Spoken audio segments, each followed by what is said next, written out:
Alrighty,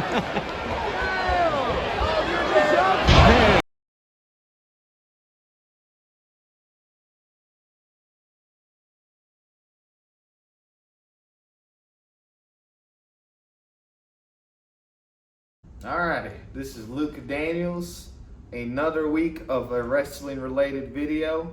This week we're going to speak on that one time I wrestled Omos in a 4-on-1 matchup in Charlotte, North Carolina at the Spectrum Arena. What a night, what a time. So, we're going to go slideshow style today, which brings me to number 1. Start of the day, aka pre-match. So the way this worked out was very random and pretty quick too. So entered the building at about 12:30, met the TR, got changed into my workout clothes, and then I went to get catering. Now, I was with a bunch of friends at the time. We had Sal Renaro, Chris Fix, Michael Stevens, my boy Chico Adams was there, first time I got to meet him. And I believe Marcus Cross. I'm not 100% sure what the guy's work name was. But either ways, this is within an hour of coming in. We went to catering. Here comes Adam Pierce. You, and you, the last one being me, you guys are working tonight. Now, Sal and Adam have been friends for like 20 years, so I thought that we were just getting ribbed. I was like, yeah, we ain't wrestling on Raw. Are you crazy? Sure enough, we got checked out at the doctor's office, and then we were told to go to ringside. I was like, oh, crap, okay. And then that's when we found out we're working at Omos. So I literally found out what I was doing within an hour of being in the building, which first I thought was a joke, obviously, but it turned out to be real. So it was myself, Sal, Crucifix, and Michael Stevens. We were the 4 chosen to work Omos that day. So now we're going to speak about what happened prior to the match.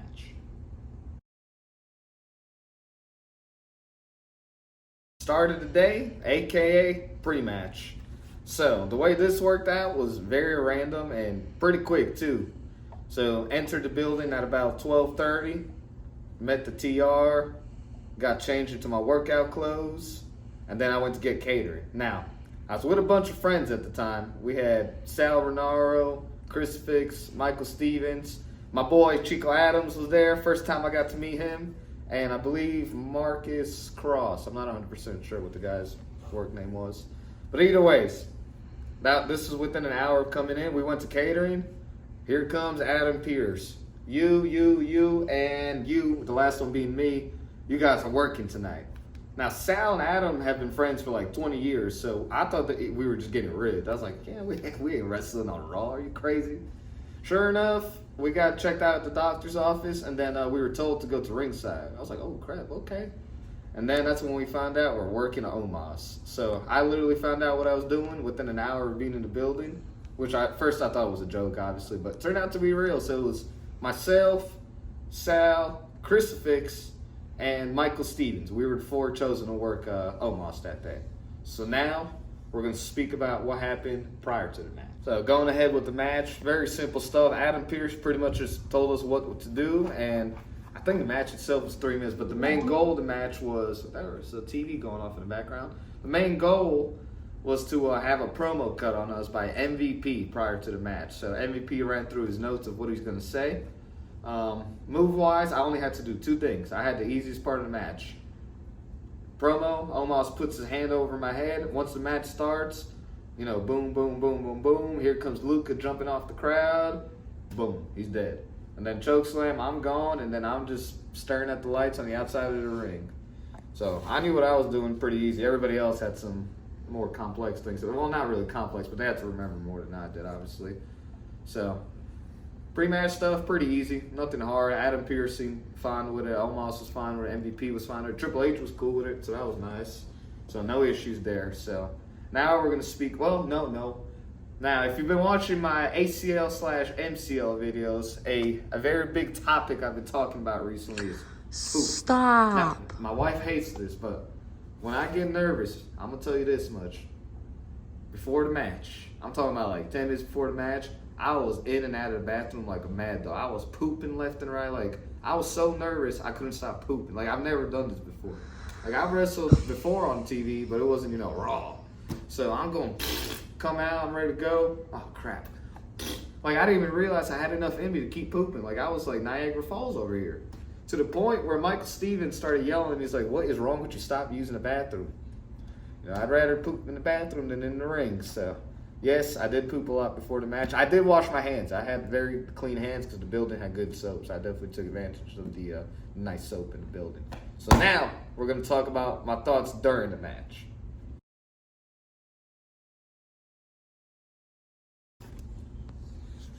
Alright, so now it's go time. We're in Gorilla. We're getting ready to go.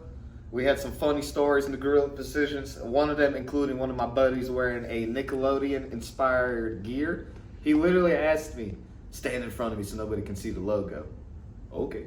Sure enough, once we get on TV, the first thing you see is the Nickelodeon logo. But nobody cares because, you know, it was designed to his liking anyways. But, you know, we're walking out there, and luckily, I saw a bunch of my friends here too. So just like in Greenville, South Carolina, over in Charlotte, the very first row behind the commentary tables, one of my old promoters, his brother was sitting right there waving at me and taking pictures. And I have those pictures still on my phone, so I will probably put it in this video at some point. So if you see a picture behind commentary table, Mr. Rollins took those pictures. Philip Rollins. So, you know, lights are down. We're just waiting to get in the ring. Finally, ref says, get in the ring, boys. Okie dokie. We get in, Omos' music playing. I'm telling you, the vibe in that building changed quick because the fans were all confused why there's 4 guys in the ring. They don't know what's going on. And then Omos' music plays, and they're like, I can hear just people in the first row yelling, you guys are about to get beat up and killed. And, you know, some explicitives. And I'm over like, man, these guys really just want to see me get hurt.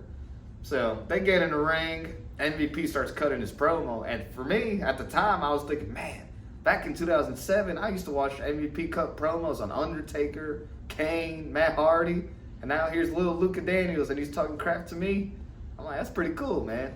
So that's my thought process. And then Omos stuck his hand in front of my face, and my eyes are like, that boy has some big hands. Like, he's a strong man.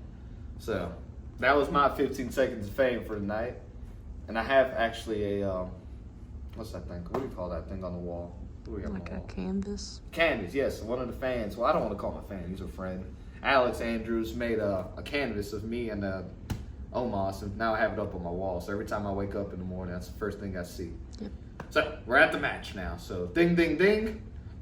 Crucifix gets thrown around. Sal and Stevens or whatever, and then here comes me. I'm trying to save the day. I'm jumping up with a splash. I'm going to take this big man down. Boom. Splash me right down. Darn. Clean my nose. So I'm done. I'm boom, choke slam. I'm rolling out the way because, you know, screw getting beat up. Ooh. Bless you. I'm fired.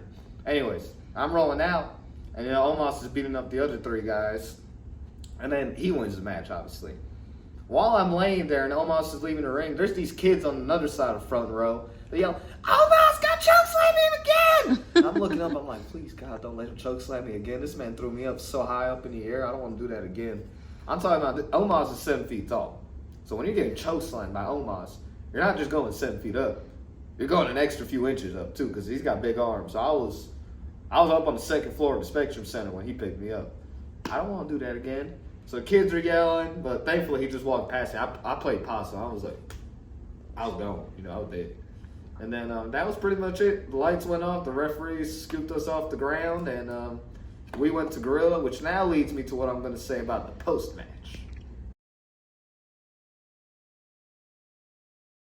Alright, so now we're at post-match, and conveniently, my gym has a TV in the room we've been in, and now I'm just going to put this up with no sound, because I prefer not to be copyrighted, because I'm trying to make money off this too. So, look at that face. That is me right there. Yes, this is me. This is Luka Daniels' 2nd most famous moment in the WWE. Some would say it's my first, because this is where you can really see me.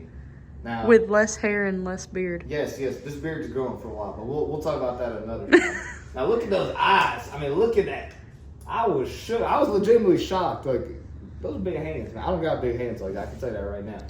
You know, there's Michael Stevens, Sal, and Crucifix. So now we're at post-match, right? We just had our match, you know. It was a good go-around. It was what it was. 4-on-1 handicap. Everybody knew we were losing anyways. We get to Gorilla.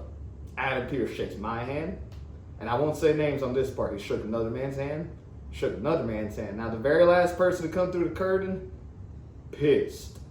Because at some point in the match, we were told that he sandbagged, which I'm not going to go into details of it, but if you watch the match over, you'll notice one move that didn't look good, and I don't know what happened, and it kind of sucks because the guy's not a bad guy, but it didn't look good, and it kind of ruined the vibe of the match. Because when you look on the comments, a lot of guys mentioned about this specific move, like a lot of the fans mentioned it, so it made Omos look like crap, which sucked. However, me and the other three, we were all good, so. And as far as I was concerned, I was happy to go, and then MVP and Omos both talked to us afterwards, and MVP gave us like a good speech too. And mind you, MVP was also the same person to give me a speech after I had wrestled Dijak on main event a few months prior. So he's just a legitimately good dude.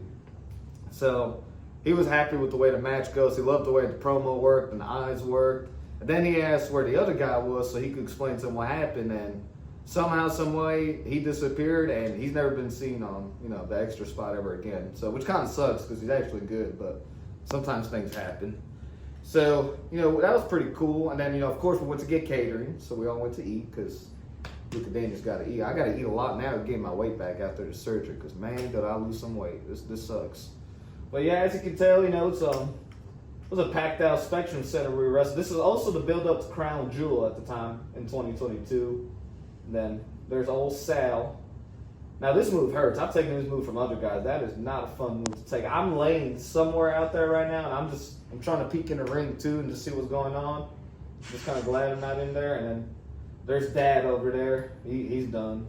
Referee was Jessica Carr. I mean, as you can tell, they were dead. So that was the match. Post-match, there was nothing really else crazy that went on. We just got dressed. Everybody else got dressed in their workout clothes, or, suits. I got dressed in my workout clothes because I'm going home after this anyway, so it wasn't anything good. Or, reason to put on a suit again just to sit in the car for 2 hours. I went home to see my cat after that, so that was nice. Shout out to Sophia. Let's see. Oh, let's just go to the next slide, the end of the day slide. All right, so end of the day, Raw ends. I'm like, well, I guess, I don't have to go home, but I can't stay here.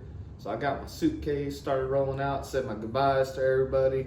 And then one of the producers saw me and he's like, hey man, we're gonna make sure to keep bringing you back. I was like, all right, cool. And sure enough, the next day, I got list of dates to come back. I was like, Luke is in now, brother.